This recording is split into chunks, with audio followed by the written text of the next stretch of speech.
నువ్వు ప్రాణం పెట్ట బద్ధుడివై ఉన్నావు. హల్లెలూయా. నువ్వు రక్షణ పొందాను అనుకున్నాము. లేదు లేదు లేదు లేదు, నువ్వు రుణస్థుడివి. ఎలాగ రుణమండి? ఒకసారి అర్థమవుతుందా? నీ కోసం ఒకరు ప్రాణం పెట్టారు కాబట్టి నువ్వు ఆ ప్రాణం పెడితేనే నీ రుణం తీరుద్ది. హల్లెలూయా. నువ్వు రుణస్థుడివి, ఇతరుల కోసం ప్రాణం పెట్టాలి. నువ్వు ఇతరులకు అడ్డు పెడుతున్నావు, దూషిస్తున్నావు, నువ్వు ఎలాగెళ్తావు పరలోకం?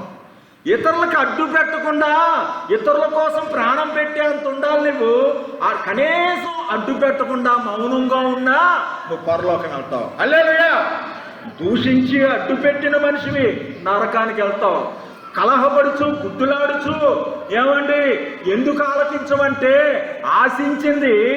ఆశించింది ఇతరులకి పెట్టి దుర్మార్గులు కట్టిన కట్లు ఇప్పి నీ కట్టు గురించి అడుగు, నేను ఇప్పుతా. ఇతరులకు కట్టు కట్టేటట్టు ఇతరులకు తిప్పలు పెట్టేసి నీ నాలుగు చేత నువ్వు ఇక్కడ అడుగుతున్నావు అనుకో, దేవుడేమి ఇవ్వడు. మోసపోకుడి దేవుడు వెక్కిరింపడు.